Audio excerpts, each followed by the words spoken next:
Welcome to the Channel for Grace. Gobind will be live shortly. Book a tarot or astrology reading on our website, channelforgrace.guru, and check out our latest programs and classes. Please give us a share and a like, and we hope you enjoy the broadcast.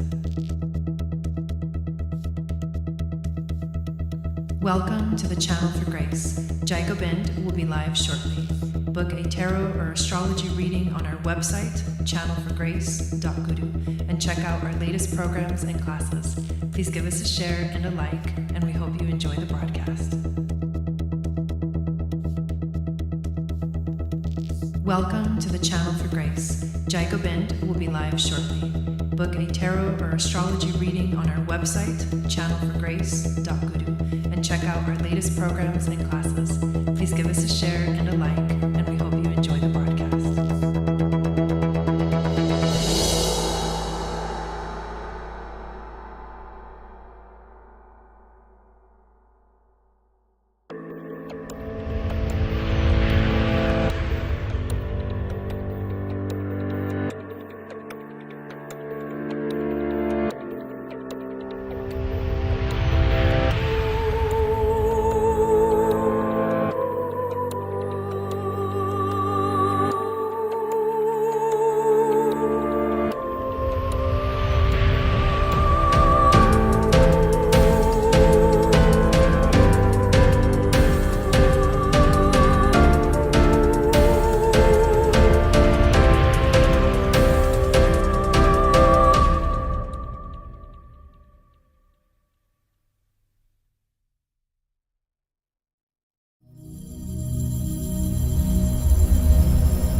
Satnam, welcome back to the channel. My name is Gobind, and this is your Channel for Grace. Thank you guys so much for being here live, and thank you to those of you that are watching the replay. Today we are going to be doing mini readings, and if you want to get on the list, all you have to do is send $25 to my PayPal. Once you send the payment, I'll get the notification and I'll add your name to the list. And when it's your turn, I will let you know, and then you can post your question in the chat. And if you are curious as to what question you could ask an astrology question, you could ask a human design question, you could ask a gene keys question, and within the realm of astrology, there's a few different options as well, because we can look at your natal chart. It just kind of depends on your question. I'll figure out exactly what would be the best thing to look at in terms of anything really. So excited to be here. Thank you all so much. If you're new to the channel, make sure that you subscribe and also hit the notification bell so you get notified of when I go live and when I upload videos. Also, I invite you to download my free moon astrology guide, which will tell you what your psychic gifts are based off of your moon sign. And it also enters you into my email list, and I send out a weekly moon magic report. It goes out every Wednesday morning, and it gives you the astrology of the week, focusing on the moon, but I talk about all the major transits that are happening. For example, this week, we are going to be watching the moon waxing gibbous as it starts to get closer and closer to its full moon phase, which is happening next week, like a week from today. We're going to have a full moon in Libra, which also reminds me to invite you to join our global community. There's links to everything I share in the description box of all of my videos, but the global community is free to join, and it's this like awesome space where we host live events, where we do the live full new and full moon ceremonies and celebrations and dance parties. It's also a place where I've started teaching a once a month Kundalini yoga class. We did our first class yesterday, And I pretty much record everything and post it in the replay section so that if you ever have to miss any of the events that are being hosted, you will always get an opportunity to watch the replay. So it's kind of cool. Most of what we do in the global community is to enhance our community, to grow our community, and for all of us to feel supported through all the crazy astrological transits that are going on. So there's a little bit of everything. We also have Tori, who is an amazing yoga teacher, teaching yoga classes. It's going to be Monday nights, and there's one more Friday class. That's been really fun. And I can definitely see the community growing and building in like really beautiful and evolving in really beautiful ways. So come and check it out, hang out with us. This space, which is held within an app or program called Mighty Networks, is actually where I also host all of my courses. We've got an ongoing course right now called Liberating the Inner Child. We've got the Moon Goddess training going strong.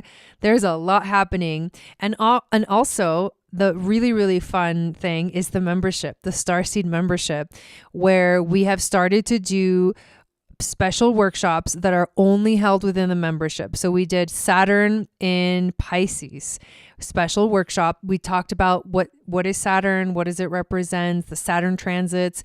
And our next special workshop is Pluto in Aquarius, which will be happening on April 7th at 6 p.m. Pacific, 9 p.m. Eastern. And we're going to dive into Pluto in Aquarius, which is a transit that's going to be going on for basically the next 21 years. So it's important to know where it's happening in your chart so that you know like how this is going to affect you. It's a huge, huge shift. Pluto is a slow planet. So when he changes signs, it's a big deal.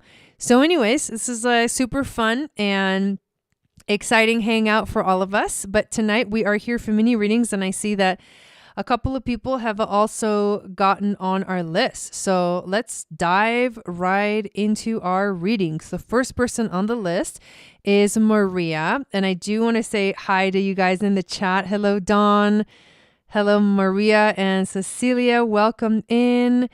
And if you haven't said hi in the chat, make sure you do so I can actually say hi back, because I don't actually know who's watching unless you actually comment in the chat. So Maria is the first person on the list tonight. Then we have Cecilia. And then we have Jasmine. So those are the three people on our list. And again, you can choose from... Oh, I forgot to mention earlier, you can also do tarot or oracle reading, like an intuitive reading. Okay, so three people on the list. I love it. So we're going to start with Maria. Maria, go ahead and put up your question and let us know what you would like to know, how you want to dive into answering the question and which modality. And I'm excited to dive into it. Diving deeper and deeper, because Jai is learning from so many other sources and teachers. Yeah. Oh, that actually reminds me, Dawn. Thanks for saying that. I recently released a podcast episode with my human design teacher, whose name is Dylan Earth. And his handle on Instagram is Human Design Maven. Make sure you guys go over there and follow him. I use a lot of my notes. I recently took his class, his human design course, like beginner's course, although, you know, human design is so jam-packed with shit. Does not feel like beginner. But anyways, I have another big fat binder, just like as usual, right? With all my printed handouts and stuff. But I read a lot of notes from class. And so basically he's a huge source for me in, you know, talking about human design and the meaning of the gates and the channels and all of that and the circuits. So make sure to follow him and check out the podcast episode. I called it The Magic of Human Design. And we talked about a lot of stuff. We talked about, you know, how he found human design, what his journey with it was, what's my journey been with it.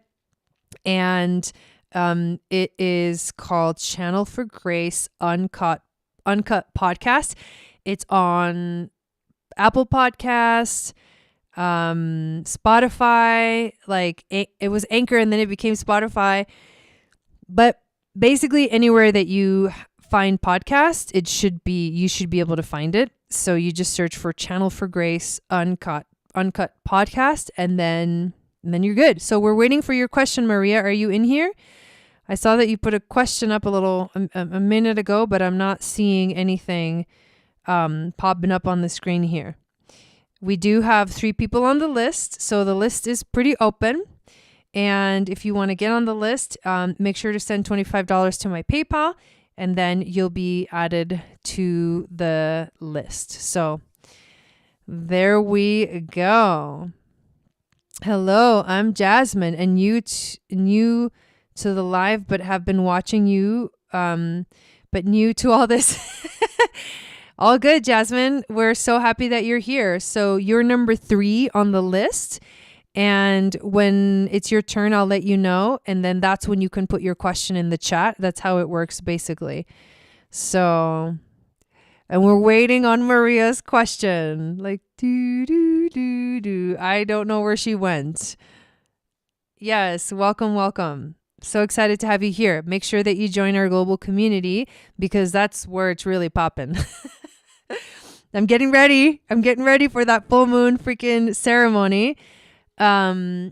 Celebration, because we always have a dance party after we do our ritual and card reading and stuff. And I am getting ready for next Wednesday's freaking ceremony. So excited. Cecilia, you're number 2. Okay, here we go. Sorry, my husband had an incident at work. Oh, so my husband had an incident at work last week that could result in him losing his job. No one has spoken to him about it as of yet, wondering what the energy around it is. Oh, it's okay. Okay, so do you want to do a tarot oracle reading? I feel like that might be a good place to start for that kind of question, but you let me know.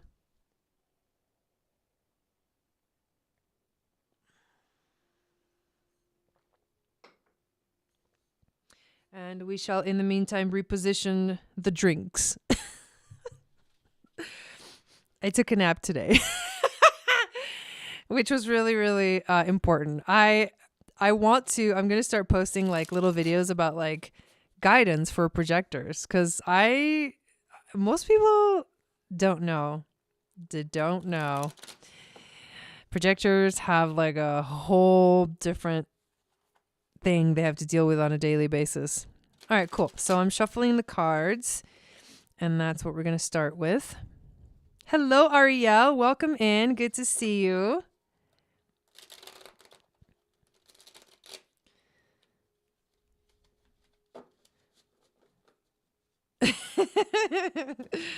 Yeah. If your kids ever nap, you should nap while they're napping.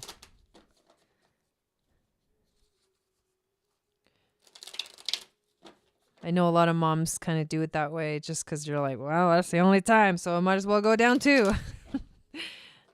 Okay. So let's see. We're looking for guidance as to Maria's husband, the energy that at work around this situation that that happened at work, and what Maria and her husband need to know about it that will help them understand it and move through it gracefully.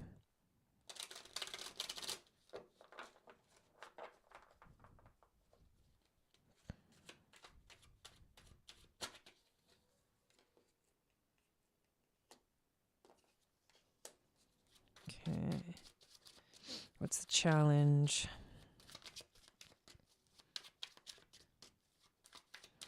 What's the energy around this situation?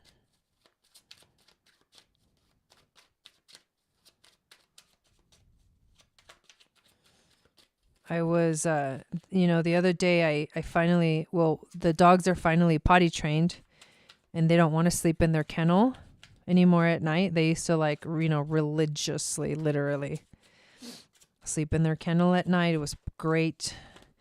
Oh, they would wake me up. Mintika. Mintika's the barker. She's the one that wakes me up. And they're growling right now. One day, like just a couple days ago, they actually, it was like time to go to bed, and they actually fell asleep. I have a bed near my room. It's like when I take naps, I actually let them sleep there. And anyways, long story short, where I was trying to go with that is that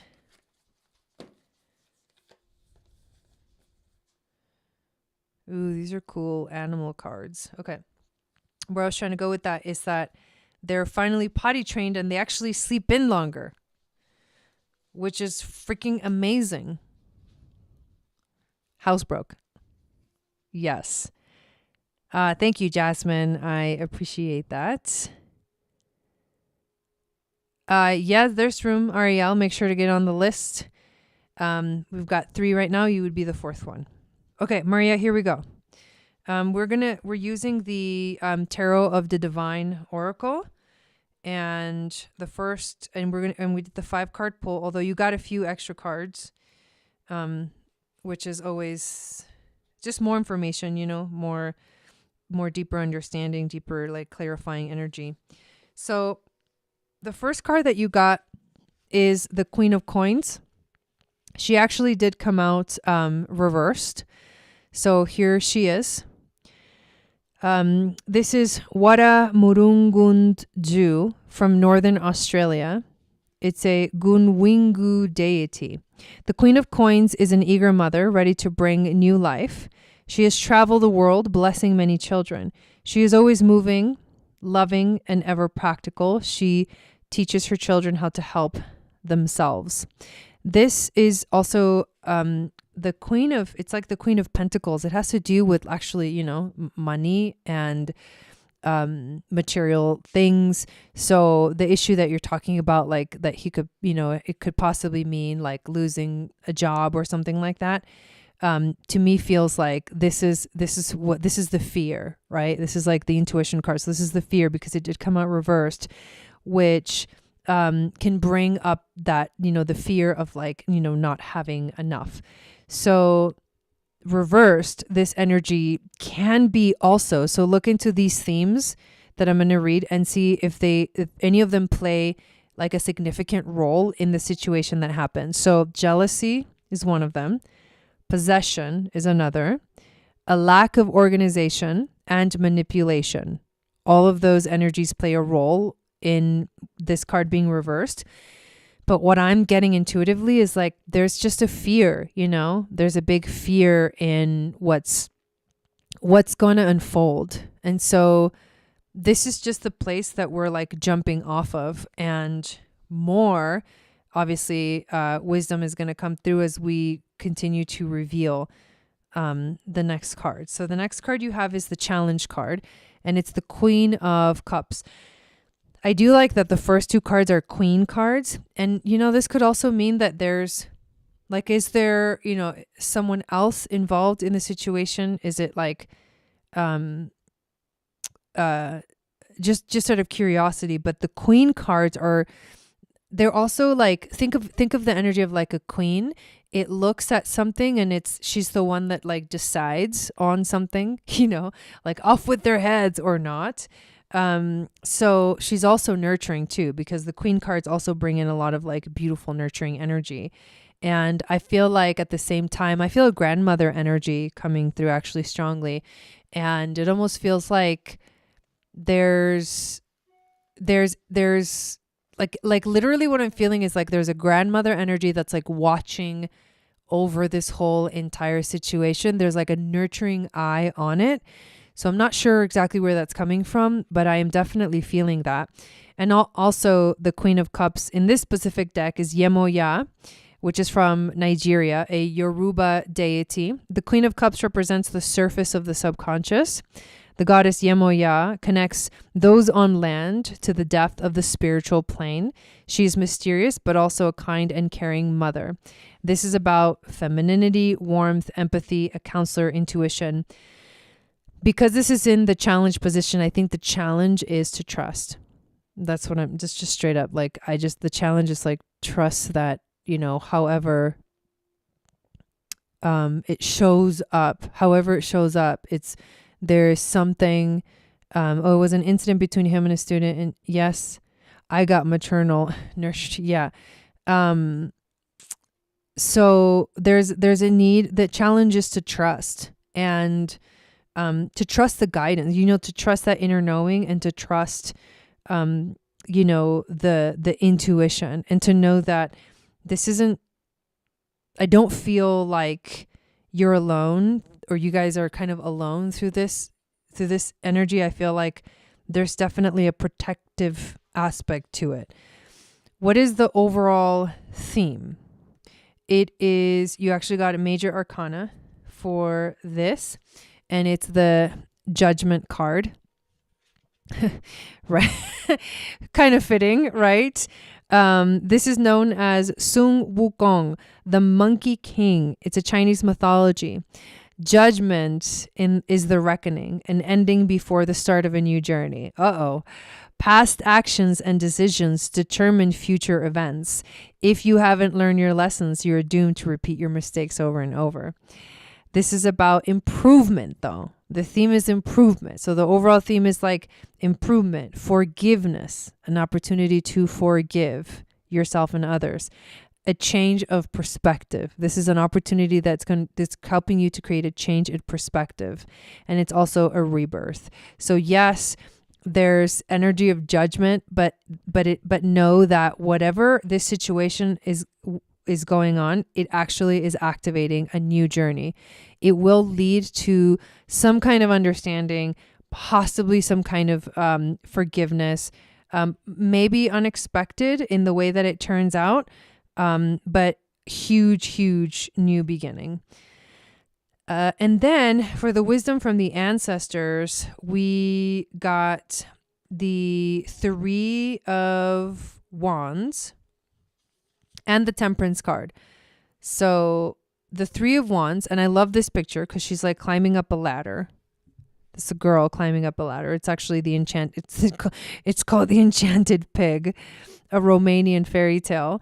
The Three of Wands represents hard work and travel. The princess takes a long journey to rescue her prince, making sacrifices and surviving trials along the way. If she stays motivated, her efforts will be rewarded. This is about self-motivation, freedom, reward, possibly romance. So hard work, like it may feel like it may be like an uphill battle. Like you do have to climb through this. It's not, and the climbing can also mean that there's a higher perspective that is being gained right now through this situation, but it can definitely feel like an upper battle, like a challenging thing that you're stepping into that will require a lot of like hard work and dedication. But the ultimate thing that's going to come out of this is temperance. And I love the Temperance card because the Temperance card talks about healing, harmony, and balance. So it's good that we have the Queen of Coins, the Queen of Cups, and then the Temperance card. And all of these are these like kind of sacred, divine, feminine energies. There is a decision that's going to be made, and it will lead to a journey that may feel like an upward battle. However, it does end in some kind of resolution, healing, all of that. We get the eagle, the lion, and the stingray. These three cards are actually, they're very, very powerful, very significant. The eagle is obviously, it's the bird that flies the highest. It is perspective from up above, seeing the whole thing from up above. My intuition is that they don't want to let him go, so he may have to give an apology, even though he was assaulted by a student. Yeah. So the eagle, here's the thing that he's a Leo. Here's the thing that I feel this represents. The eagle brings in the hard lessons, right? Like the eagle brings in challenging situations that like cause us to grow really fast. That's why the eagle medicine is known to be very like kind of harsh and intense, and the eagle like kind of grabs you by the claws, and just like takes you up. Like the eagle, grabs the snake and eats the snake. And it also represents the scorpion too. The eagle, the snake, and the scorpion are like interchangeable, but they all represent going into the darkness to find the true light. So it's kind of like not dark night of the soul, but just eagle medicine will just take you there very quickly. And so it may be like an intense lesson that happens really quickly and you don't really have enough time to think, right? The lion energy is interesting because you said he's a Leo, and there's like proud energy, right? So you're right. I think your intuition is right in that, having to like give some kind of an apology, even though, like you didn't really do anything wrong, or having to put aside, your pride to for that energy of forgiveness, which the judgment card presented to us. And what this is going to do is I feel like we're talking now about your husband. It's going to make him stronger. It's going to add more structure, because the stingray is about it's like the structure, the spine, right? Like growing a spine, And so this is a situation that will feel very intense, very gnarly, will test, your loyalty, your pride, and will eventually bring a lot of balance and harmony that leads to strength, stronger like structure, stronger sense of self, stronger spine, like all of that. So actually, that was really cool. I hope that resonated for you, Maria. Thank you. So we have Cecilia. Cecilia is next, and I'm going to go check the list and see who else got on it and update that. So we have Ariel got on the list, and so did Dawn.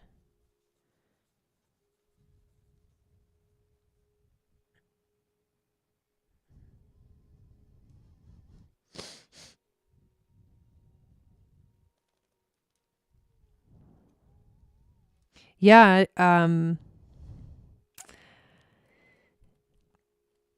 know. It's definitely something that I think will definitely come out, into it has to, because it's an incident, but I would just give it time. Honestly, I would just give it time. Okay, good. I've had a really hard week, says Cecilia.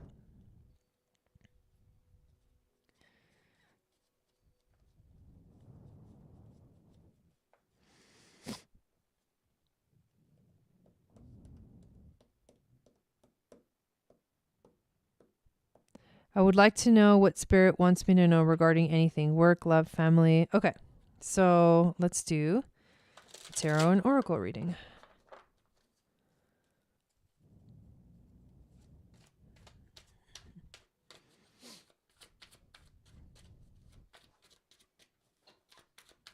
All right, what does Cecilia need to know right now that will help her in any way, shape, or form?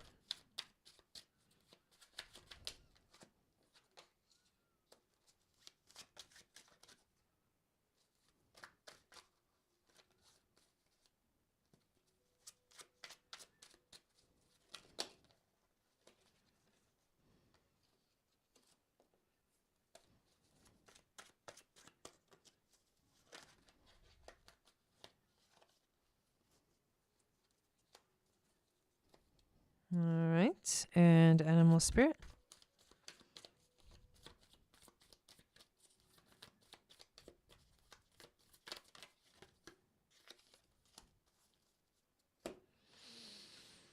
Okay, so interestingly enough, we start with the same card that we just got, the last card we got, but And for you, it came out reverse, and this is the intuition card. So basically the story of, hard work seems like an upward journey, gonna take a lot of like dedication and strength and surviving trials, along the way, is actually reversed for you. So your starting point is basically returning home, like wanting to return home, wallowing. There's also can be a lot of wallowing, and that can be like self-pity, frustration, and delays, like things feeling like they're not moving forward.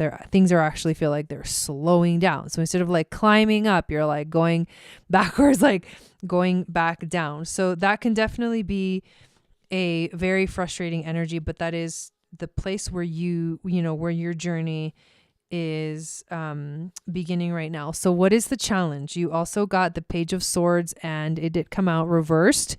This is Princess Parizadeh. This is an Arabic folktale. The Page of Swords represents youthful intelligence.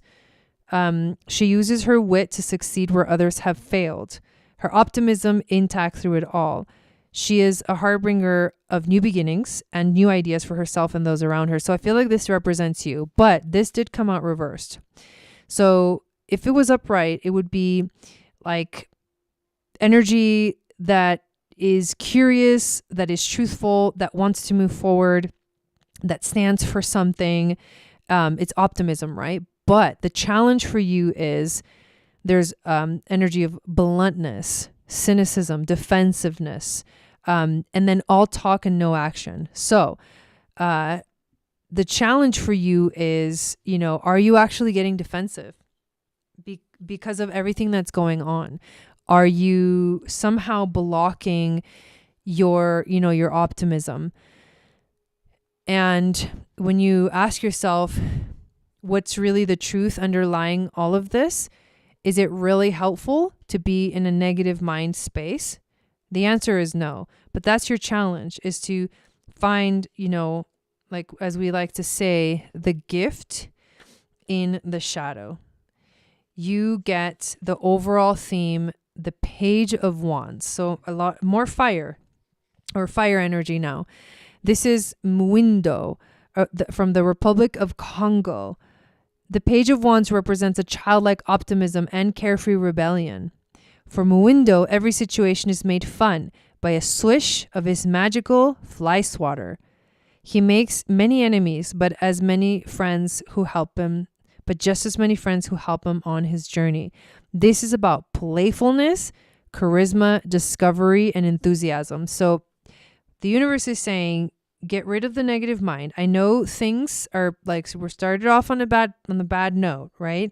However, thinking negative about it is not going to work. In fact, what you have to realize is that the overall theme for you is to find that optimism again, to bring it back, to bring it to life, to allow yourself to be in a place of excitement about the future versus, the opposite, which basically brings you down. So when we get to the wisdom from the ancestors, this is what's needed. They brought to you the Five of Cups. It is reversed for you. So Five of Cups is La Llorona, which is a Mexican folklore. The Five of Cups is useless regret without learning. Jealous of her husband's new wife, La Llorona drowns her own children, and now her wailing ghost wanders the earth. She continues to wallow in grief, refusing to seek redemption or happiness. But, right, when this card is upright, it would be self-pity, it would be guilt, regret, stagnation, depression. But the cards are pointing you in the other direction. Your spirit guides are telling you to move on.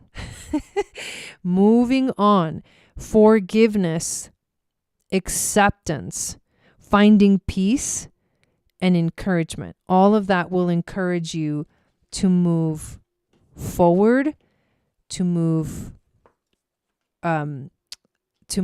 out of dense energy and into more lighter energy.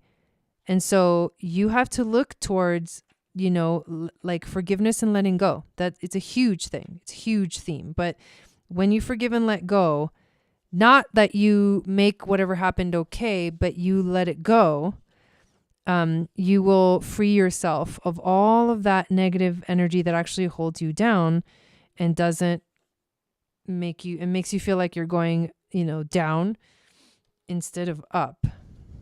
The animal that you got is the swan, which I think it's beautiful.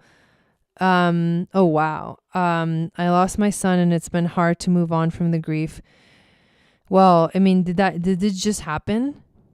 I feel like I've been so much better in the last month, except for this week. Okay. So I'm really sorry to hear that.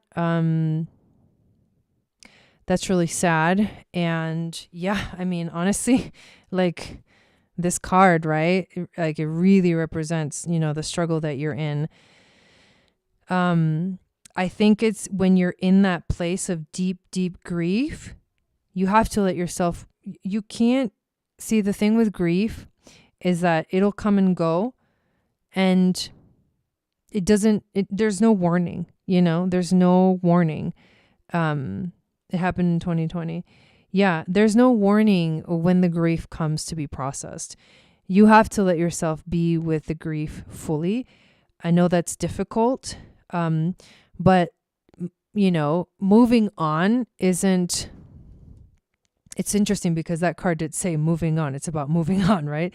But what I'm trying to speak to is the grief that you have to let yourself fully feel and process. And it can take as long as it takes. But there is encouragement here from your spirit guides that if you, right, the warning is that if you continue to wallow in the grief and the sadness, you become like La Llorona, and you never heal, from it. And I know that the reality of the situation is that how could I ever heal from that, right? How could I ever heal from this? But the truth is that you can. The truth is that there is always space for healing and growth. And that requires you to find like the higher octave of the thought that you're currently having. Let's look at what the swan represents. The swan is about effortless creativity, sensitive mystic, and elegant power. The swan represents heightened creativity. In Hindu mythology, the goddess Saraswati, the embodiment of language, creativity, and artistry, rides on the back of this graceful creature. The swan is ready to take us there, to the fluid realm of writing, creating, and reflecting. This potent and healing energy is not to be taken for granted or taken lightly. When the swan card appears, your soul is calling for attention, for solo time. An inner voice is waiting to be heard. An inner vision likely to be revealed. So the swan is telling you to take some time for yourself because there's something inside of you that is wanting to be heard. And it's not necessarily that it wants someone else to hear it. It wants you to hear it. It wants you to know what it is. It wants you to recognize it. You have to be the one to accept it and be still so that in that stillness, you can receive that wisdom and take it with you as you move forward, away from, the negative, intense, like just being in a certain place for so long that you're like, you imprison yourself instead of freeing yourself, right? Because the thing with grief, for anything, over time, you will feel less and less grief naturally. That's what happens. That's the natural, process of healing, of moving through grief.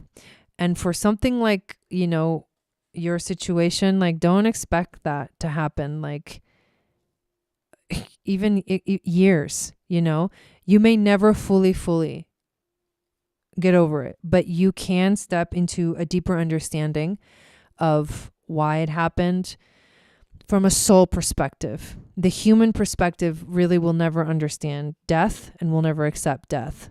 But the soul, that higher perspective, that your soul wants you to know something.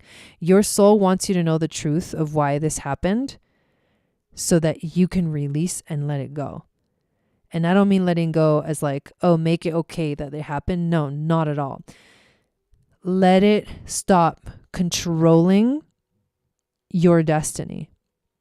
To let it stop controlling, like holding you down, right? Because at a certain point, right, like La Llorona, she is so swallowed in her grief that it's like even her ghost continues on.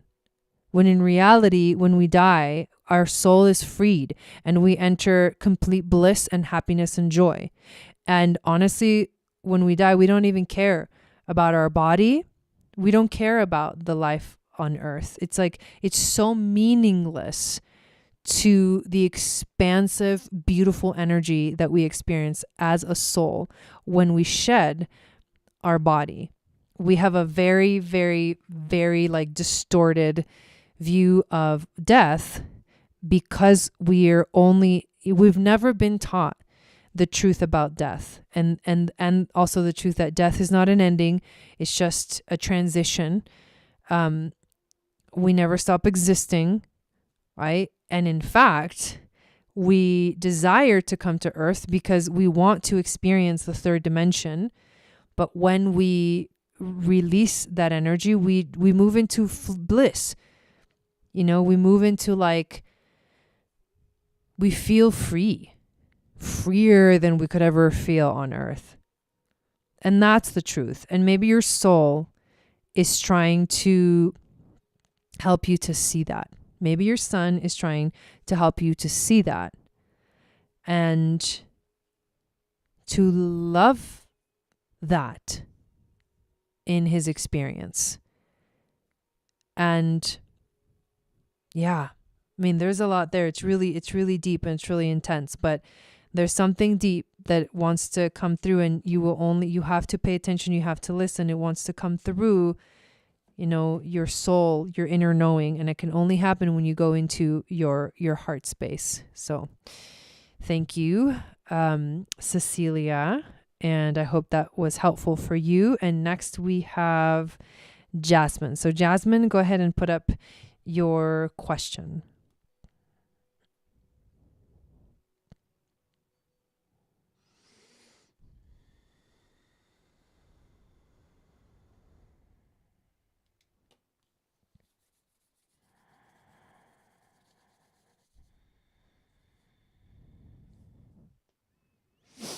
I feel like that is coming, and I have been seeing glimpses of my former happy self. I'm ready to be happy again. Yeah. You're welcome. I think your spirit guides wanted you to know that you're about to like really move into that beautiful place, and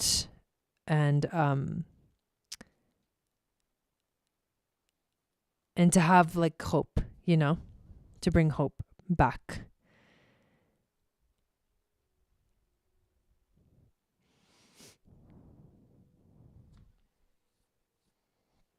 All right. It is now Jasmine's turn.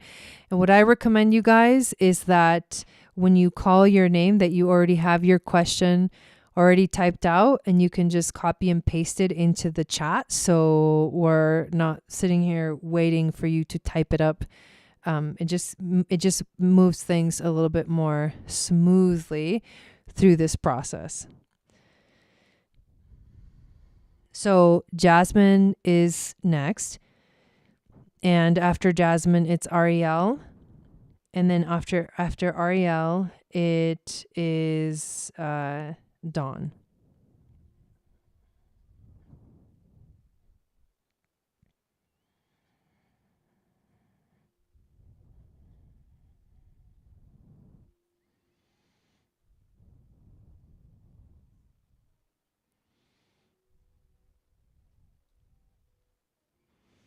Having a quiet moment. Hello, Mama O. Welcome in.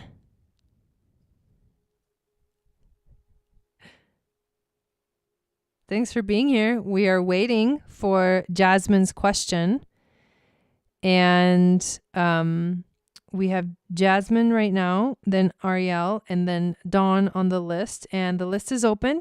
If somebody wants to get on it, you just want to make sure you get on the list before we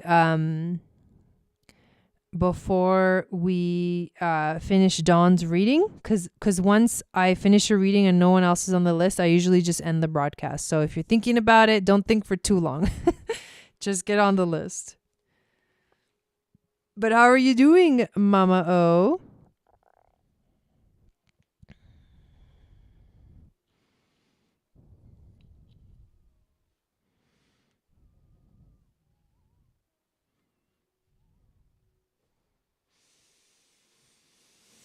If you are interested in getting a reading tonight, you can send $25 to my PayPal. That's how you get on the list. And once you're on the list, I will add your name. I'll write your name down and then let you know when it's your turn. And that's when you put up your question in the chat. And we do your reading right here live on YouTube. You can also choose from tarot or oracle reading. You can choose from astrology reading. You can choose from human design. And we can also look at gene keys as well. And yeah, so lots of options to choose from. Ariel, do you have your question ready? Because we might just jump on over to you since I'm not seeing anything from Jasmine. So good. Busy. Yes. Yes. We miss you too. It's been crazy and wild energy, you know. This Aries season is just like something else, and it's going to keep building up, you know. Okay, so we actually got Jasmine's question now. So Ariel, you can post your question if you want. You can wait a second. Okay, there it is. So just leave it on there. No worries. Just leave your question up there, Ariel. Okay, but here we go. Let's do Jasmine's reading. I have been trying to dip into my mediumship and psychic self, but can't connect, just discouraged. Don't know what kind of reading this will be. What is your question, Jasmine? Yeah, we do. No, yeah, things are just kind of crazy and wild and all over the place for sure. So what do you want to ask, Jasmine?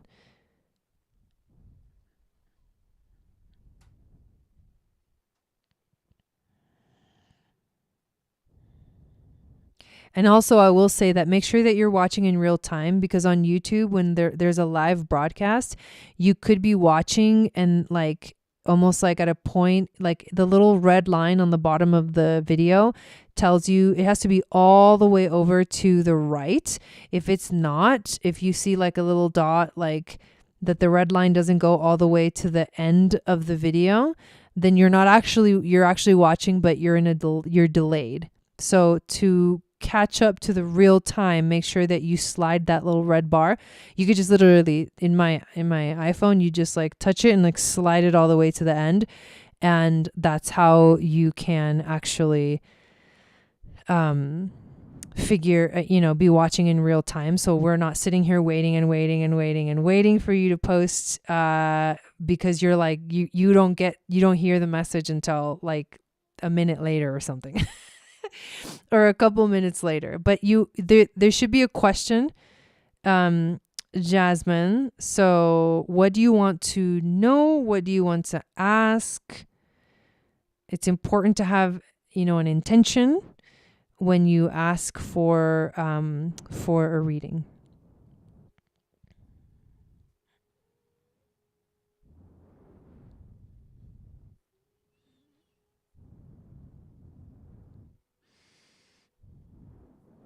All right, so I'm just going to make an executive decision, and we are going to just go ahead and do your reading, Ariel.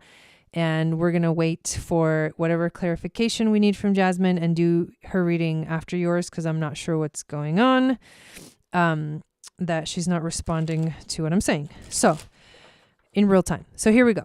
Ariel, I had an amazing day on the Aries new moon, and then a rough tumble ever since. Hoping for some encouragement and clarity and where to focus to get back on track. Okay, I would love to know, before I start shuffling cards, I would love to know where Aries is found in your chart. And while you answer that, I'm going to shuffle and pull your cards. Okay, so how to get back on track.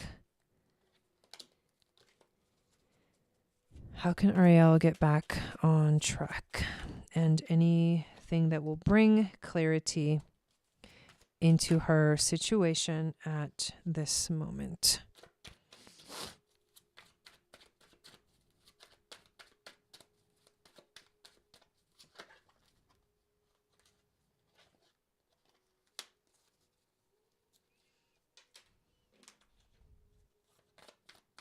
And then what animal spirit is going to guide her on this journey? Okay. I'm an Aries moon, 4th house, Jupiter, Mercury, Venus, North Node. Are all those in Aries? 4th house. Okay. Well, I mean, this whole season for you is really about,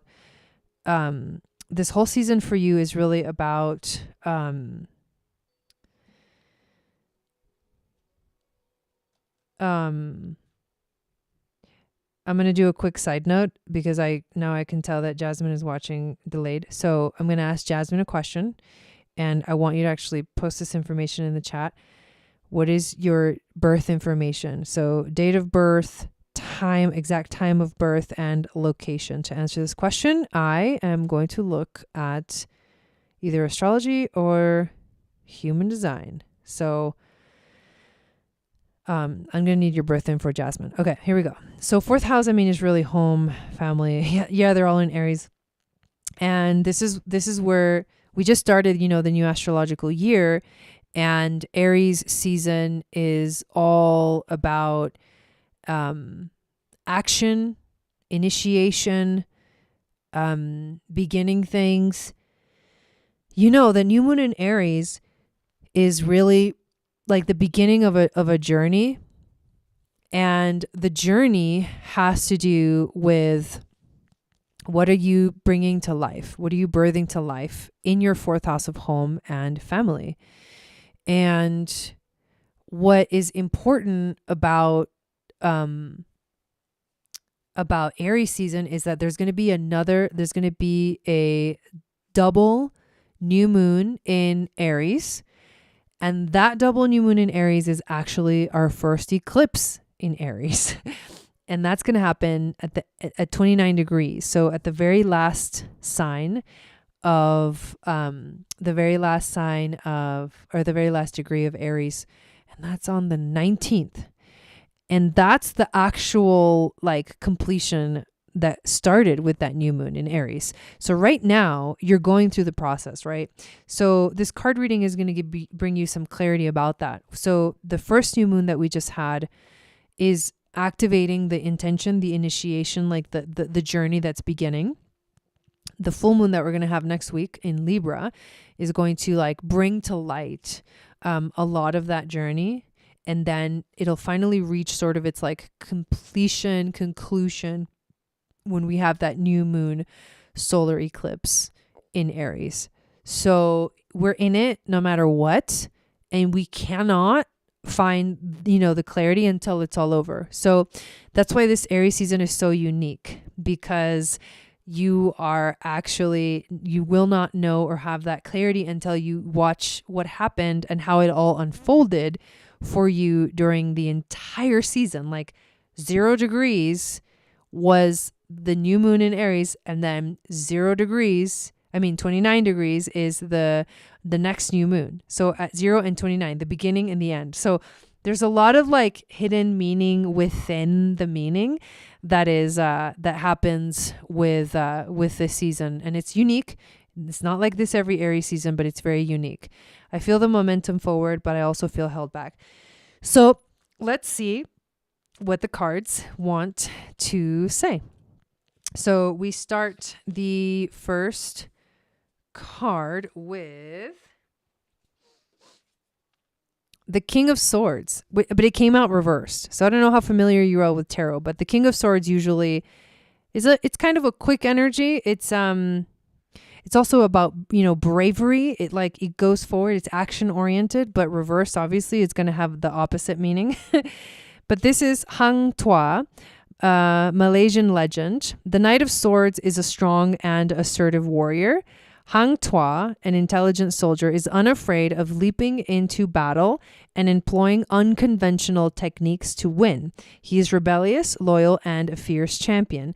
Reversed, however, this can bring up the energy of rudeness, bullying, an inferiority complex, or passivity. So I think that the stepping stone of how to, where you're coming from, where you're starting this sort of journey from, is from a place of possibly like the frustration that comes with feeling, held back, feeling like the momentum, isn't quite like moving forward in the way that you want it to. And according to this, it has to do with this inner feeling of, maybe I'm not good enough. There's something I'm not good enough at or you're judging yourself because you feel like things should be moving at a certain speed and they're actually not. So that's the frustration that's coming in. The challenge for you is you actually get the World, which obviously is the very last major arcana card. And it's a beautiful energy. The World card actually speaks to completion, recognition, fulfillment, triumph, celebration. It is an ending, but it's also a new beginning. So this entire season is a new beginning. And I'm talking like for you individually, although it also is as for all of us as a collective. And so what you're experiencing right now, and this is in the challenge position, right? What you're experiencing is that the challenge for you is to recognize this as a new beginning. To recognize it as a new beginning. And that, of course, again, you're not going to have that clarity of what exactly is this new beginning until the season is over. The clarity will come when the season is over, when we move through that new moon solar eclipse in Aries at 29 degrees. So in the meantime, you have to find a way. Also, because I saw the word recognition in this card, the challenge for you is to allow that recognition to come in, to allow that. But you also have to recognize yourself, right? And I often talk about how unique it is to be a projector and how projectors are the most conditioned beings because literally they become other people because of our penetrating, it's penetrating and like focused and penetrating aura and our ability to read other people. We literally become the other people and we lose ourselves in the process. And when we're little, we can really get deeply conditioned because we believe in what everyone else is like telling us, because we don't recognize that we are not that we are our own thing and that we are just perceiving and watching and witnessing that which the other is showing us. But we become it because we absorb it with our undefined centers and then project it back to them. So we literally become other people. And allowing, first of all, self-recognition, I think, is really important as a projector. You need to recognize, your nature and your gifts. And then you need to let others recognize you for your gifts And sometimes this may, for some reason, it's a challenge for you. It's a challenge to let others kind of recognize you, because there's a sort of an interesting thing going on. There's like a battle inside your mind. That's what I feel, because also the Knight of Swords is very much, it has to do with the mind. And so I feel like there's this battle inside your mind that you're battling against, like the philosophy, the meaning, that self-recognition, versus every belief system that you have learned in your life. And this is something, I don't know why, but this is something that just keeps coming up for some reason. Whenever I do a reading for you, like WTF, it's really interesting to me. But this is exactly what I'm experiencing. Yes, exactly. So yeah, there's just like, you gotta recognize yourself. You're having a hard time recognizing yourself. There's all these belief systems that tell you, no, I have to be this and I have to be that because I am this and I am that. And those are my defined roles. And I can't break away from these defined roles.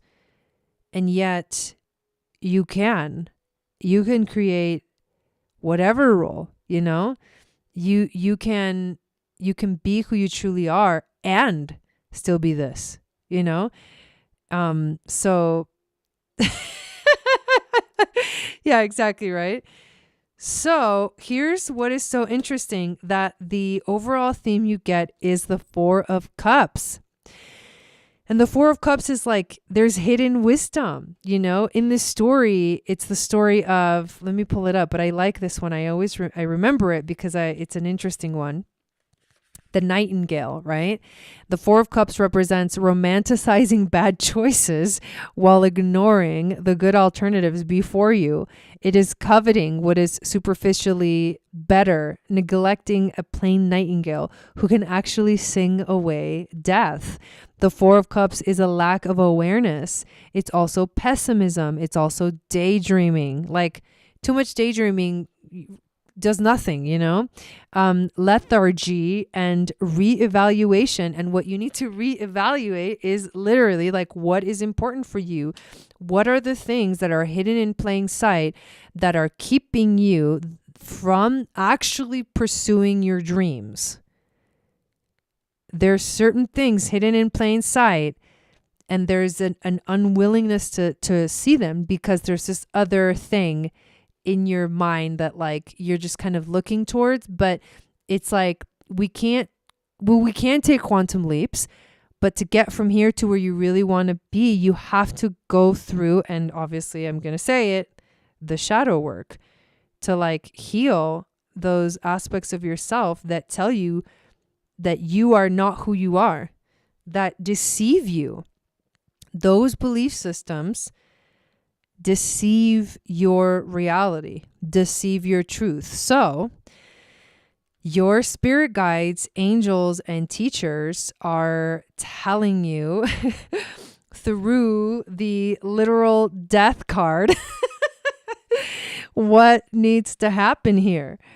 The death card is a huge upheaval, potentially representing the death of one way of life and the start of a new one. That's also very Aries too. Life changes irrevocably and there is no way to go back. Change is necessary. The death of childhood is important in order to grow up. This is a metamorphosis. This is an evolution. This is also loss. This is also a transition, and this is also change. So you're going through like a death ritual right now. You have to let go of those parts of yourself that are not you.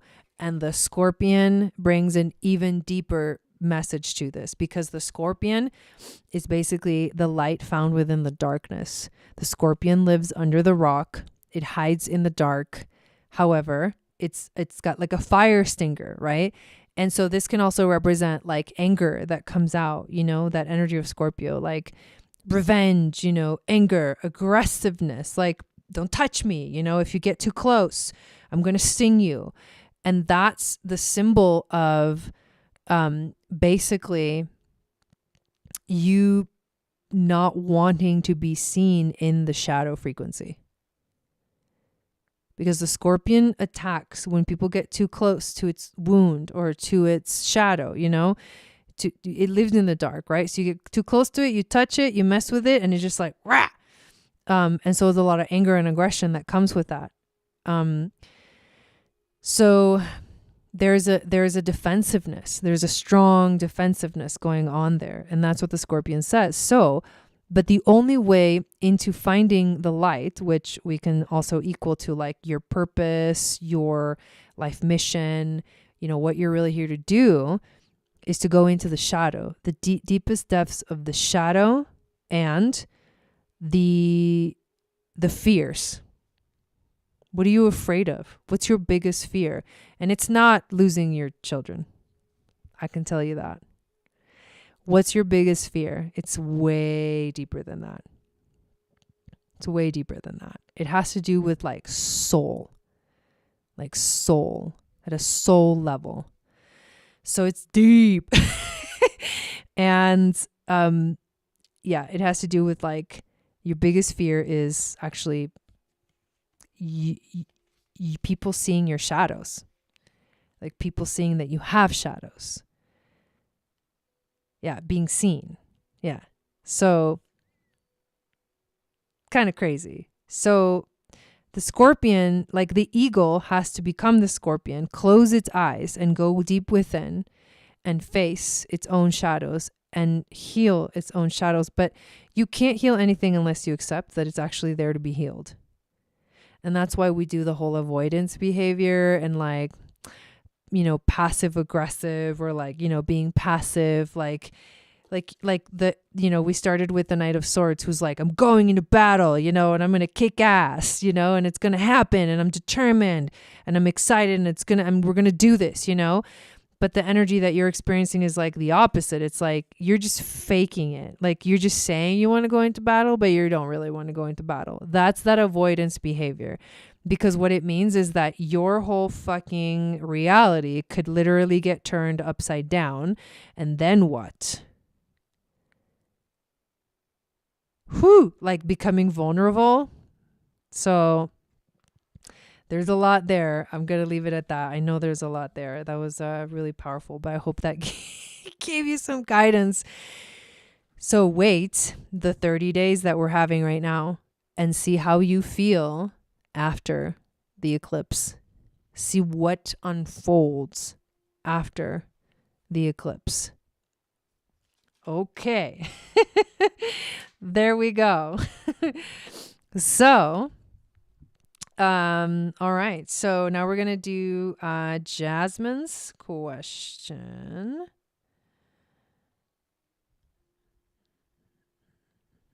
So one question, Jasmine. Actually, you know what? Have you ever looked at your human design? We're going to look at your human design. I'm feeling we need to look at it. I'm just kidding. Oh, hold on, Dawn. We still haven't done Jasmine's reading. Because she was in a delay and etc. But now I'm just going to do a human design reading because that's what I'm feeling really strongly called towards. So, okay, the day is the 17th. The month is the 11th, and it's 1983. November 17th, 1983. Okay. 8:31 a.m. Okay. And then Newark. Well, first we need United States of America. Newark. And that is in New Jersey. Is it? Or is it New York? Newark? I get Newark Valley in New York and Newark, New York. I don't see an option for New Jersey. It's okay. No worries. Just leave it up there. I'll go find it. your question done. I'll go find it when we're done with this. No worries.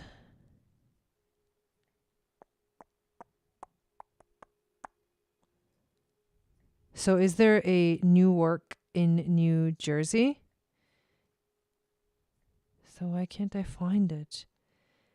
Where are you, Christmas? Why can't I find you? Why have you gone away? I found it. Sometimes you just gotta sing a little song and then we got it. Hello, Jeanette. Welcome in. Okay. Alrighty then. Okay. I love when my intuition is on motherfucking point. Give me 1 second. All right. We need to show you. But you are there. Oh, it's because this thing is not on. Dun dun dun dun. Sorry. Here we go. Go. I made the best fried rice. Holy shit, you guys. It was amazing. It was so good. I couldn't believe. My taste buds couldn't believe it. All right. Here we go. So, Jasmine, this is your human design chart. This is what it looks like. You are an emotional generator and you're a 1-3. Okay.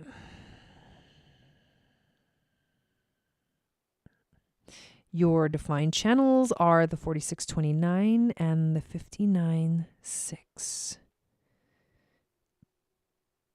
You have a defined sacral, defined solar plexus, and a defined G center. And the only defined gate is the 46. Okay. One moment, please. I'm sorry, I'm being so obnoxious right now. Okay, 4629. What we got? The channel of discovery. You are literally, okay, you have a defined G center. What does that mean? The G center is the one in yellow. This means you have a defined sense of direction in your life. You just probably haven't even acknowledged that yet. Here is this sense of direction.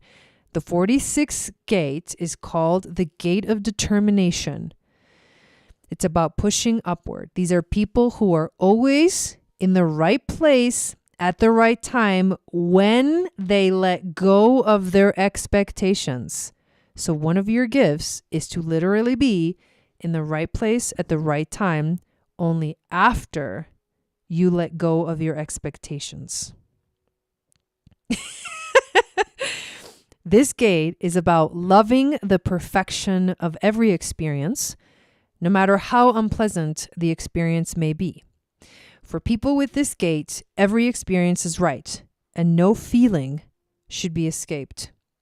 This is the gate of sensuality, of love of the body, and the honoring of the flesh as our temple.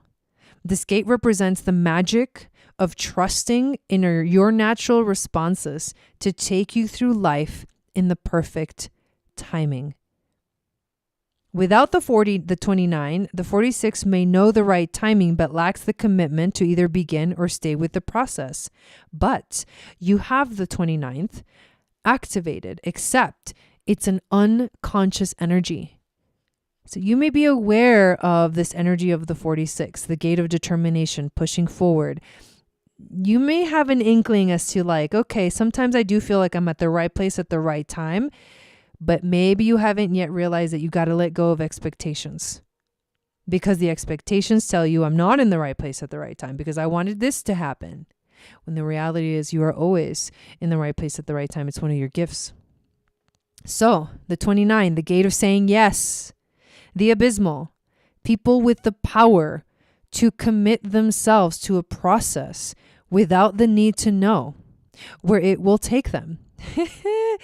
Can you trust in the unknown? Yes, you can. This is a very powerful gate. This is the gate of commitment and saying yes to life. When the sacral center responds from this gate, it is saying yes to a whole new cycle. These people must be wary of overcommitting their energies out of their conditioning, meaning out of the things that you believe are who you are, but which are not who you are. Ideally, they must wait to be asked in order to make a correct commitment in life. They are here to learn to distinguish between what is worth committing to and what is not. The sacral yes provides the fuel to preserve despite circumstances, to persevere despite circumstances. These people must trust their yes, which comes very subtly for you, entering into a new experience with no preconceived notion of what it might bring them. The 46 brings them the love of the experience, the juiciness of simply doing something for the sake of doing it. Without the 46, the 29 is ready to work, but has no idea what it is working towards. However, you have, like I said, both of these gates defined, which means the channel of discovery is activated in your chart, which is a design of succeeding where others fail. It's also part of the sensing circuit. Once you are clear about making a commitment, you have to totally abandon yourself to it, releasing all expectations about its outcome. In this way, you will learn there is no such thing as failure or success, but only continual discovery. These people are here to lose themselves in their experiences until their experiences come to an end. It's like, put your hands and arms inside the train at all times. If they are only half committed, they will learn nothing. This is about being in the now of the experience of being alive. For these people, the true meaning of any experience can only be known at the end. Thus, they have to let go of all expectations. These people must learn to surrender to the cyclical nature of their lives and allow the potential of unexpected discovery. If they do not make correct and clear commitments, then their bodies will suffer from the stress of constant crisis, disappointment, or upheaval. In this channel, the abstract process finds promise or chaos. This is the design of succeeding where others fail, or failing where others succeed. How does that resonate so far? That's just one little piece of the puzzle here, is trusting the process, waiting for the clarity, and knowing that you are at the right place at the right time. That's one of your biggest gifts. But if you don't know that that's a gift, you're going to try to be like, well, I have to be like a psychic, or I have to be like a medium, or because those are the only gifts that I know of that exist and that I recognize as like gifts. No. Your gifts are literally who you are at a deep level. When you follow these gifts, you will really, really start to understand what is psychic awareness, psychic abilities, intuition. The minute you truly start to embrace this energy about you is the minute your literal intuition will kick in, because this is a huge part of your intuition.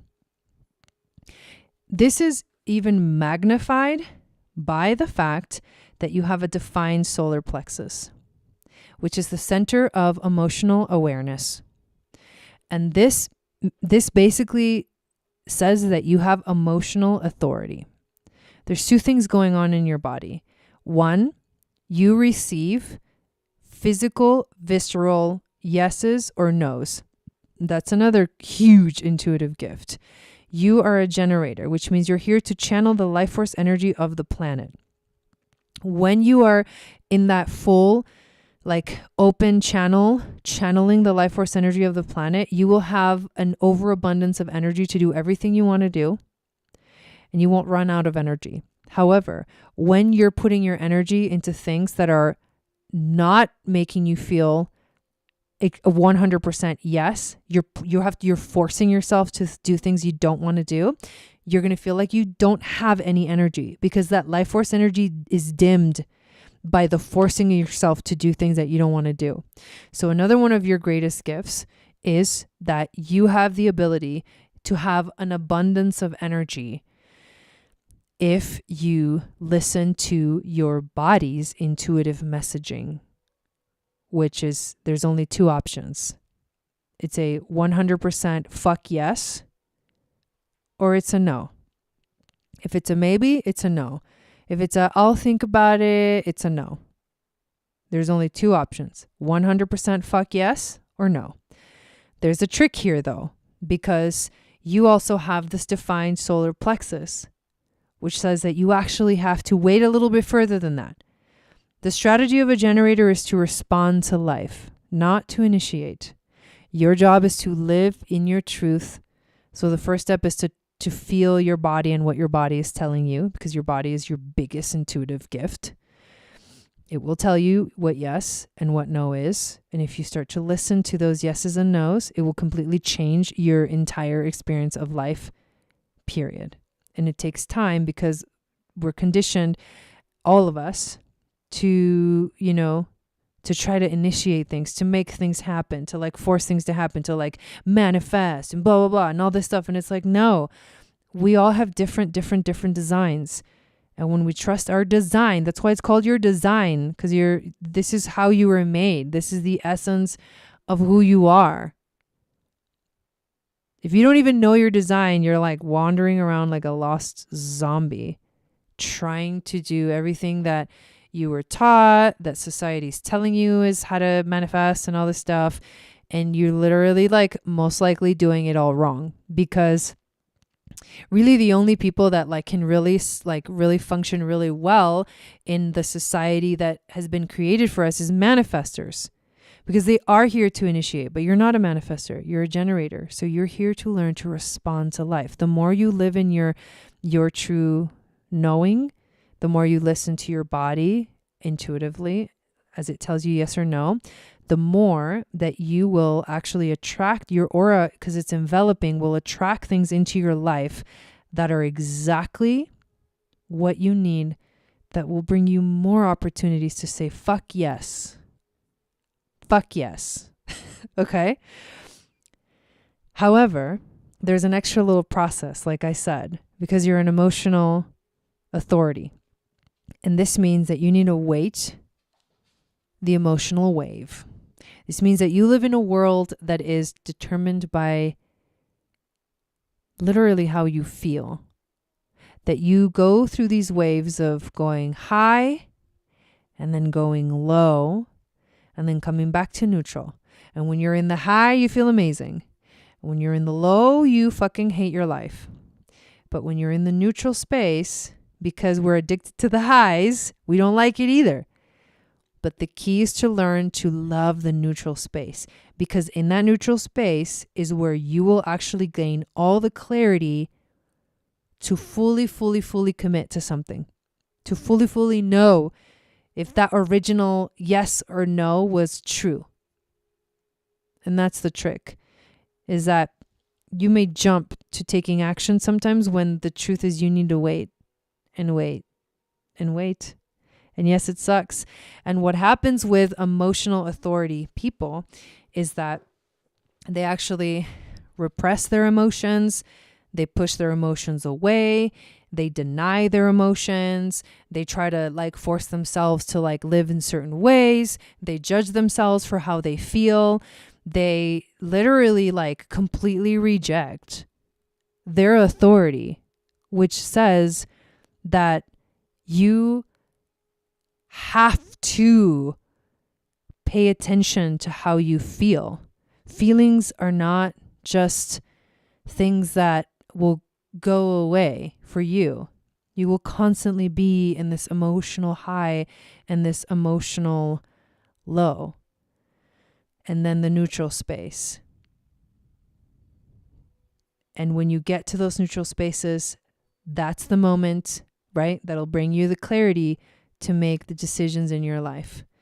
This is the key to awakening deeper gifts within you. Because when you start to follow your human design, you start to step into the fullness of who you are, your mission, your purpose, all of those things. Everything starts to like fall into place. Like like, it's a good example. Well, it's kind of like the domino effect, right? You push one and then it continues on and on and on. And it just becomes this like journey of like, oh, wow, like one thing leads to another, and you step more and more into your purpose. Your aura starts to clear itself of all the gunk that doesn't belong there, which is full of belief systems that come from your conditioning and that are not who you are and don't even apply to you. Those belief systems don't apply to you. Maybe they apply to somebody else and somebody else's human design, but maybe they don't apply to you. So when you find your design, you discover your design, you start living by your design, you will start to feel more in your purpose. You will start to feel more in your mission. You will start to literally uncover more gifts. They will naturally come out when you are fully in your center and fully in yourself. So your question is, what are my gifts? These are your gifts. Your design are your unique codes, DNA codes that are literally gifts. And when you learn to transmute those shadows into gifts, you will open up yourself to attract more of those things that bring you satisfaction in your life. So one of the things you have to do is learn to give yourself time. Give your experiences time. Trust in the process. Know and fully know that you're at the right place at the right time. And if you're at the right place at the right time and you trust that, the next question is, what is this experience teaching me or showing me? Open your eyes, right? All of this is intuition. All of this is like psychic gifts. What are psychic gifts? Basically, our ability to perceive energy and to expand our awareness. You will expand your awareness when you recognize these fundamental things about yourself. So I recommend diving deeper into your human design and reading more about it and starting to experiment with your emotional authority and your design and see literally what starts to unfold when you come into experiences from the perspective of your design versus some other belief system that tells you it's like this and like that. And if I don't fit into this or that, then like I'm not good enough. I don't know how to do this, etc., etc. So there we go. Hopefully that helped you, Jasmine. And last but not least, we are going to do Dawn's reading, which she also wants human design reading. What will help me focus, get work done, be productive, and not allow distractions to get me off track. Okay, well, let's go back to this. And let's pull up your chart. I wonder if we already have it. Let me see. Doesn't look like it. Okay, here we go. 10 is the day, 12 is the month, 64 is the year. 11:56.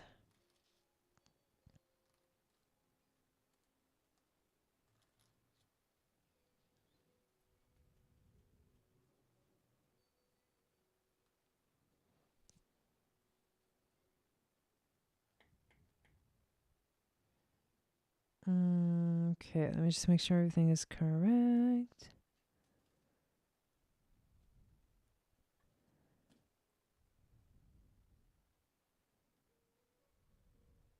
All right. There it is.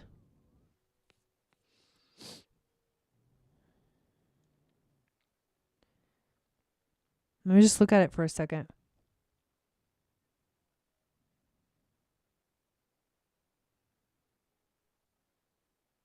Okay. So your question is, what will help me focus, get work done, be productive, and not allow distractions to get me off track?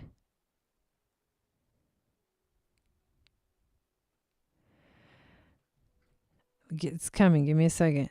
I just want to absorb your questions so I can see where the answer lies, because I want to answer right away, but I want to answer obviously through this lens of human design.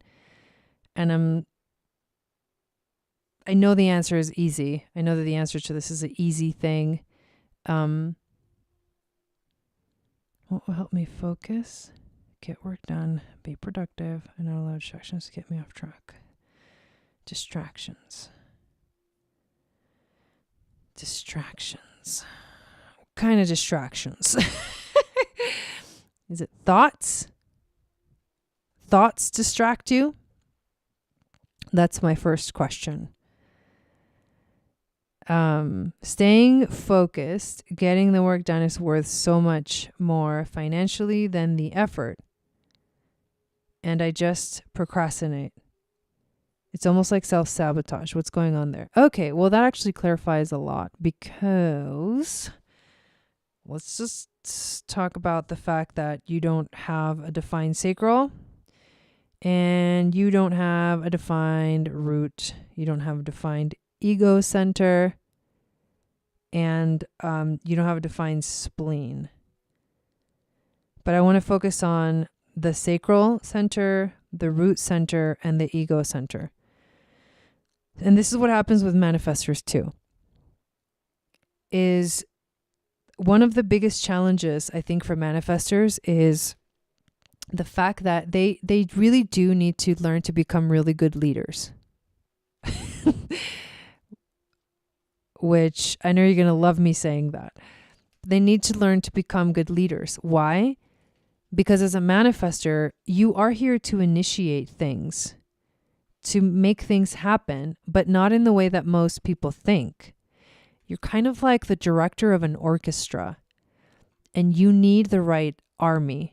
You need the right musicians to direct in order for the actual work to be done. You're not the one that's here to do the work.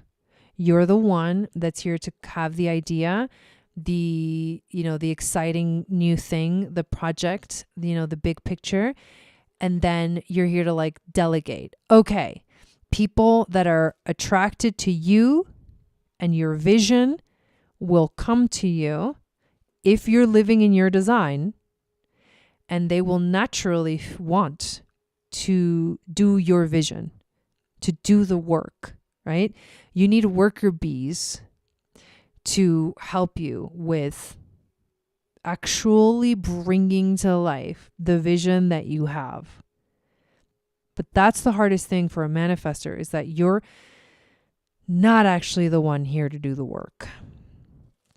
And that is very clear based off of the fact that manifestors have an undefined sacral center, which means you don't have, just like a projector, you don't have consistent energy every day to go, go, go, go, go, go, go, go, go.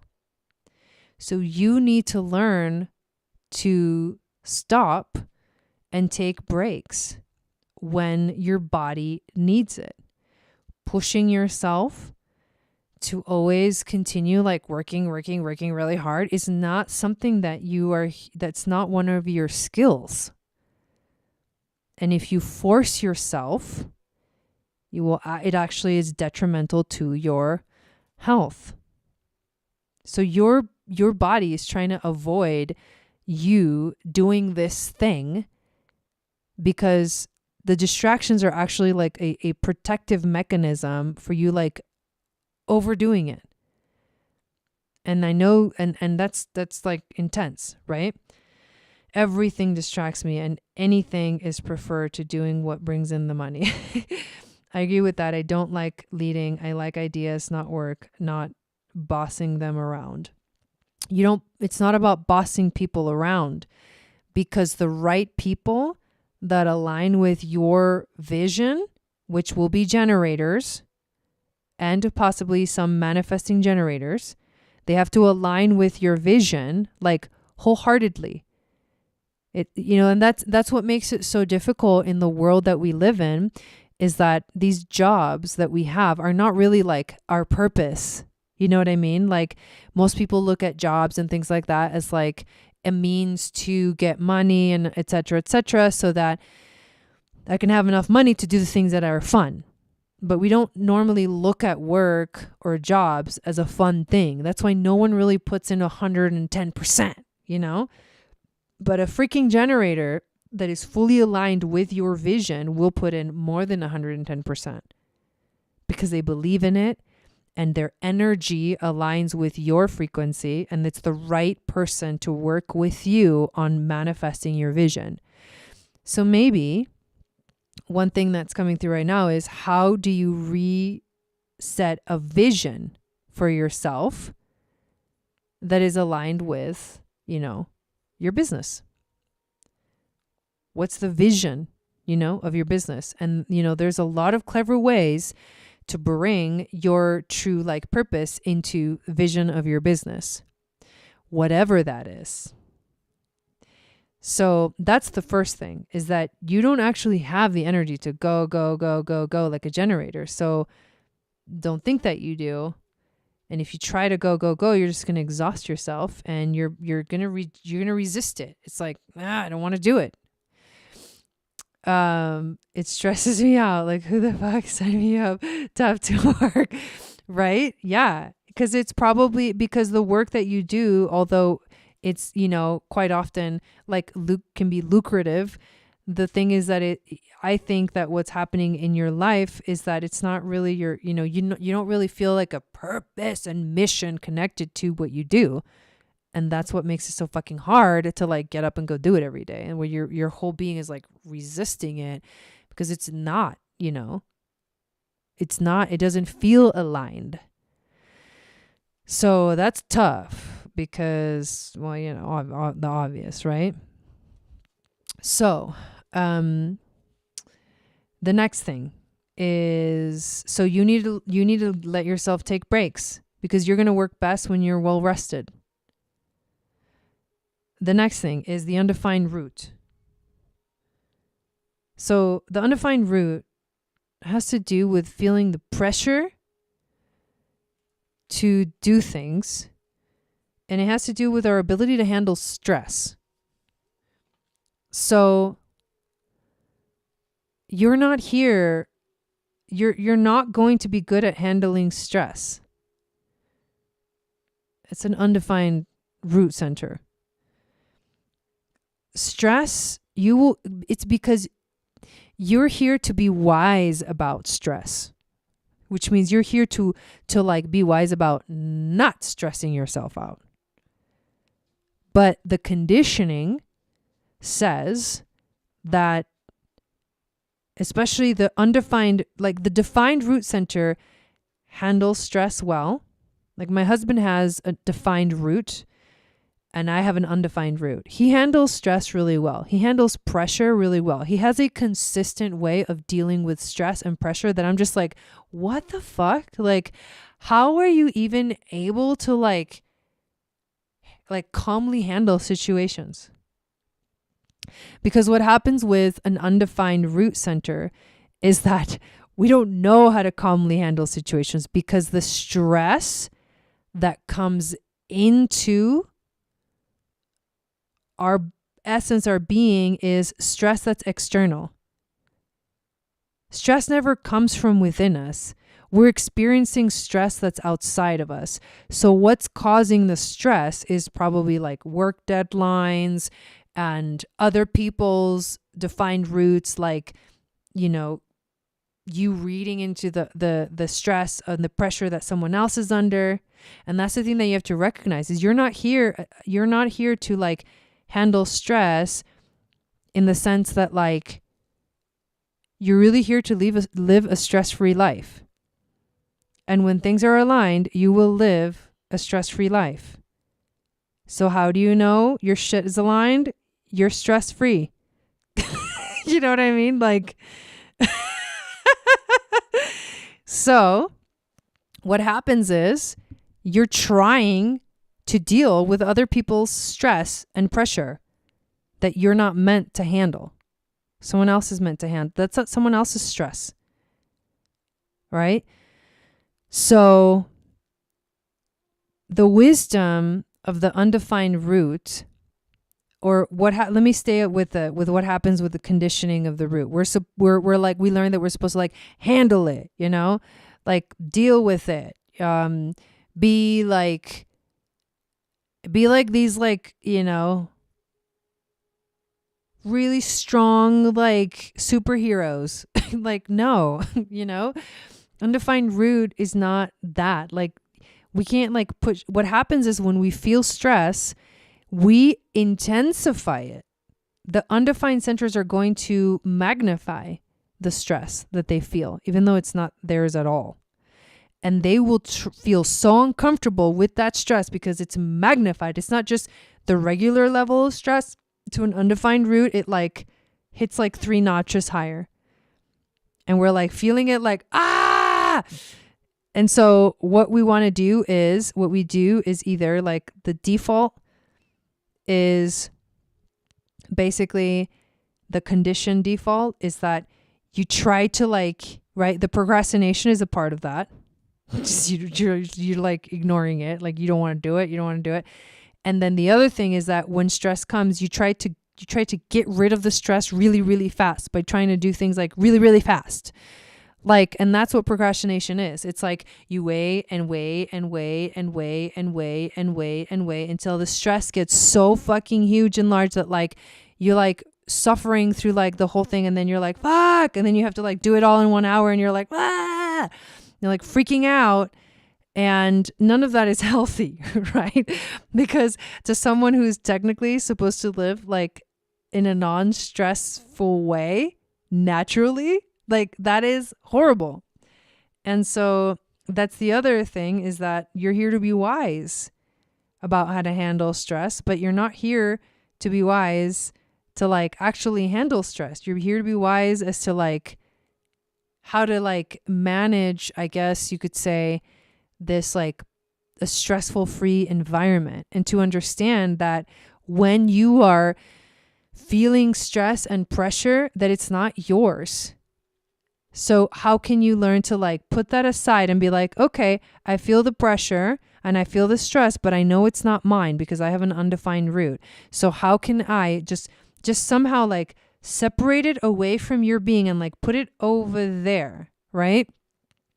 And recognize that like at your core, at your center, you don't have to deal with stress and you don't have to deal with pressure. And you can find wise ways of dealing with the stress and the pressure. Because of course we're not completely like not ever going to have stress and pressure in our lives. We just need to become wise. We just need to trust the wisdom of our undefined root to guide us through like a really kind of efficient way of handling stress and pressure. But if you continue to like fight against it without any awareness of why it's happening, then it's just going to like this cycle that's just going to continue on and on and on and on and on and on, and it's never going to end. Right? So Default for me is checked out. Or anger. Well, yeah, anger is like what happens when the manifestor is not following their design. They get angry. Anger is like the defining emotion of a manifestor not living in their design. So if you get angry, that's your body, the wisdom of your design, your cellular design telling you like, hey, you are way off track right now because you should not be feeling anger. You should definitely not be feeling anger. You should actually be feeling peace. You should actually be feeling peace, not anger. So the anger is just like hey, you're way off track. How do you get yourself back on track? Will you stop trying to do the things that the undefined centers are like telling you have to do? And you start trusting what? You start trusting your defined centers. You start trusting, first and foremost, your emotional authority. And that's what's crazy, because that's a huge waiting game that the pressure and stress of work doesn't allow for, has no time for it. But you know what? Too bad.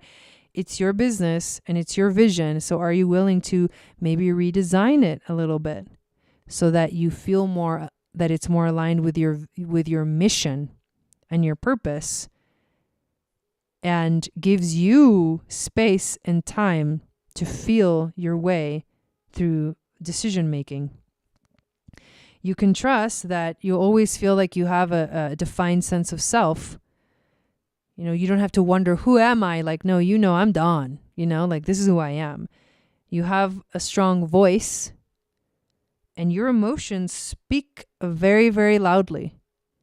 So you have to be careful with who you're around too, because it will affect the people around you who have undefined solar plexus and undefined throats. But when you speak your emotions out. They will come out in your voice, and you cannot hide that. Because that's like the biggest manifestor gift that you have, is your ability to speak your emotions. So what if you learn to speak through emotional wisdom instead of like emotional turmoil, It's a big deal. You have a defined way of thinking. You have a defined way of being inspired. So those are the things you can rely on: inspiration, speaking, wisdom through your emotions, knowing who you are, knowing your direction, and also speaking your mind. You have really cool ideas to share. And those are your gifts. Your gifts are not to like handle stress, work your fucking ass off every day till you're exhausted because you don't even have the energy to sustain that. Your gifts are not to prove things to anyone, not even to yourself. Like you're not here to prove anything. And you have a completely open spleen, which means you're very good at like sensing when other people are sick or not okay or unhealthy in some sort of way. And the spleen it's a very instinctual thing. It's like you've already kind of you've graduated from the undefined centers. Yeah, exactly. But there's a gift in the undefined centers, and a wisdom that when we tap into them without the conditioning, it'll open us up to like huge like awareness leaps. Quantum leaps. Mama O says, I love how these always feel applicable to your... Yeah, exactly. Yeah, you're welcome. So that, that's huge. That's huge wisdom. The spleen. It's an awareness center. So it basically is the center that tells you when things are safe and not safe. And with the undefined or open spleen, you're going to absorb and amplify the fear of those around you. So let's add that to the mix. That's hilarious. That's fucking hilarious. The open spleen's mind is trying to find a way to deal with the fear, which is the illusion of control, and is often stuck in analysis paralysis. The open spleen person is the archetype of sensitivity. Their body lets them know when something's up way in advance. Their body is more willing to take in homeopathic or natural therapies because it can adopt the intelligence of the plants and let them work their magic to the utmost. Their sensitive system will most likely not do well with aggressive medications and procedures.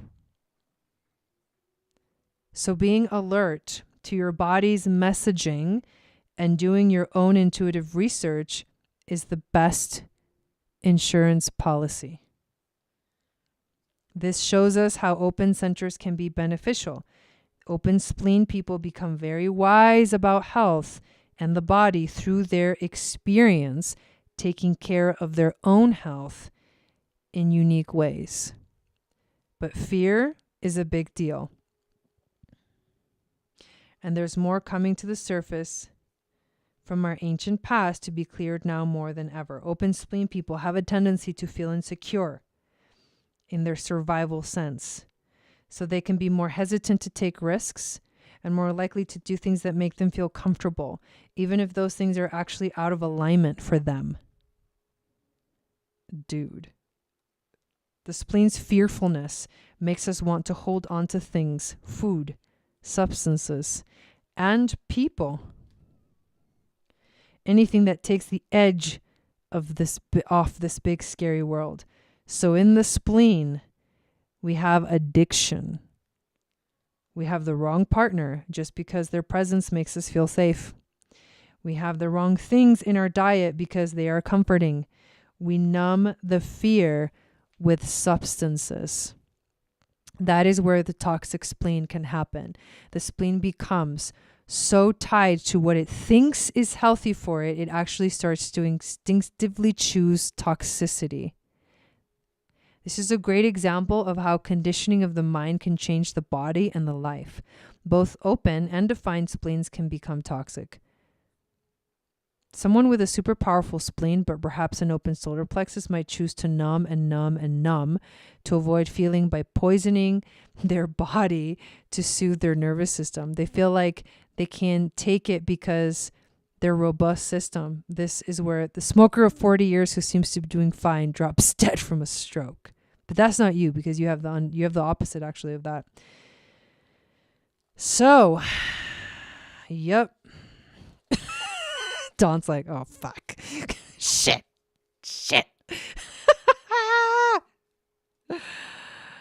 Oh my God. Yes, Grace, go ahead. Get on the list right now and we'll do your reading. If you get on it right now, you will be next.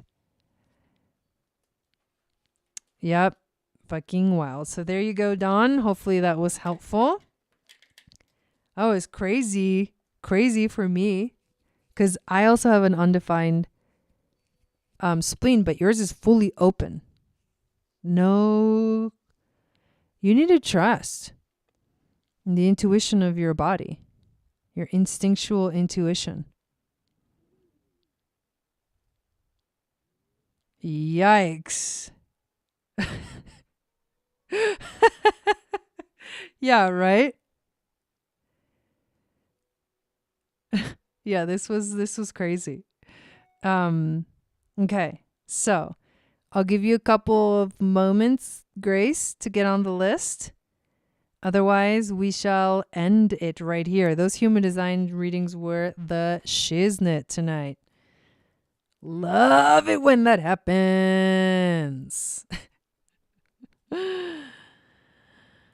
Oh.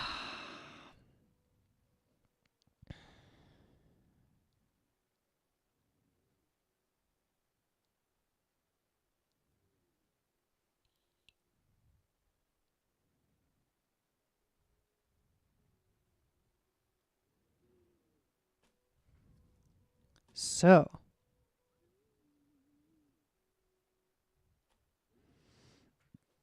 yeah, that was actually really fun to dive into that for sure. Don't you feel like this of us who came to do the big work have a very dynamic charts? I think everybody has everybody's charts are, pretty dynamic. We know that 70% of the population are generators or manifesting generators. We know that projectors are only 20% of the population. We know that manifestors are about like 5. I can't remember the exact one, but they're more rare than projectors. And the last one is the reflectors that are only 1% of the population. And that helps us to understand like how the world and humanity is sort of split up into these different types of beings, and we all have very dynamic charts. I think that it just has to do with, obviously, soul contracts and what you chose to come into this world with, what you chose to do in this world. And everyone's chart has the potential of being like activated. And when you follow your design, that's when the magic starts to unfold. And that's when you start to fully step into your mission. So, yes.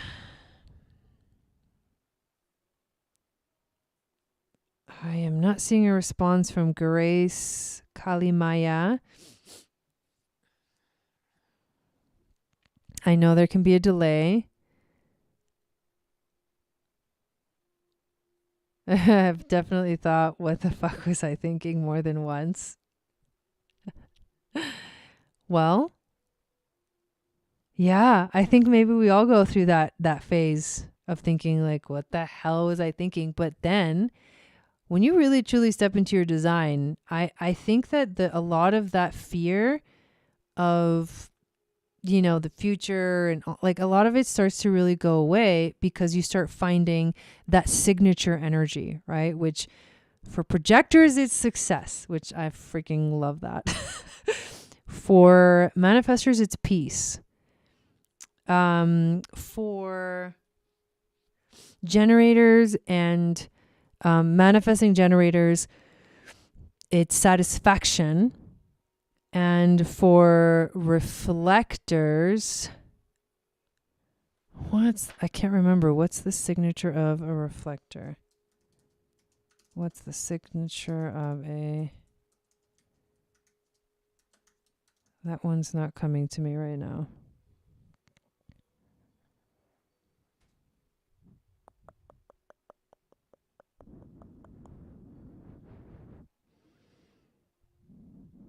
It's probably like something like, surprise. Surprise. Like just being in the flow of life. I think that's really cool, actually. And when you go to pay, you can't hear the live broadcast, so she could be on PayPal. Yeah, I don't see a notification coming in. So we're good, though, because I feel like, we gave it enough time. Anyways, thank you guys for being here. And I hope you have a beautiful rest of your week. I actually have been really I've been really diving into, speaking of human design, I've been really diving into my design and really understanding my authority. And the fact that I found out, I knew this intuitively, that I was pretty much like a reflector. And that's what I found out when I had my reading with Dylan, or it was confirmed, right? That pretty much mental projectors are very much like a reflector, because I have no authority. And so a lot of people give mental projectors the authority of wait the 28.5-day cycle for the moon, which makes so much sense. So I'm giving myself a lot of space and a lot of time to play around with things and see how I feel, which I often I'm very conditioned to committing, which I have an undefined ego, which is super weird. It's not weird, it's natural, right? To be conditioned to really commit. But I'm giving myself more time and space to like flow with the things that I feel I can flow with. And I've created a work environment for myself that I am able to do that. Like I can take naps whenever I need to, so I can like reboot and then get back to it. I have many different types of things that I do, which keeps it very like, I flow here and it keeps me from like, getting bored. Like I don't really do the same thing all the time. It's like all these different things going on, but it allows me to be like, well, which one do I want to do more now? Do I want to work on like Starseed membership stuff, or do I want to work on like this other thing? And although it's all like astrology and human design and gene keys, different modalities like inspire me on different days. And so I've just been giving myself a lot of time to explore what's really the best flow for me, and to really like let go of expectation of like that I'm supposed to be doing it like this and I'm supposed to get this much done, because I really technically make my own rules. So I'm like easing up on myself on the rules so that I can be more in my design, which in turn will obviously activate more of my intuition, more of my gifts as a mental projector. So it's amazing when you start to play around with it. So it's called the Human Design Experiment, and it takes 7 years. So welcome to the club. If you're just now finding human design, when you discover your human design, you start a 7-year-long human design experiment of discovering who you are. But you really got to commit, to that journey, meaning you just have to be devoted to understanding yourself. But who isn't, right? Yeah, I was talking about projectors myself. Anyway, so that was all to say that I've decided that for the meantime, I'm going to stop doing the weekly readings because I actually don't really feel inspired to do those. There's often like, because I'm not really able to do them like regularly, because the new and the full moons basically like take over that time slot like every other week. So it's kind of annoying not to be able to do it every week. And I do feel like this channel really, what I really want just to focus on is like the new and the full moons and the astrology and the human design of those, and then do mini readings like every once in a while. So yeah, all that good stuff. So anyways, I'm done. We're going to finish for the night. So the list is closed. Grace, you'll have to get on the list for next time. I do want to encourage you guys to join us in the global community. And yeah, we're leading up to that full moon next week, which I'm really excited about and can't wait to see you guys there. And I hope you have an amazing rest of your week. Sat Nam.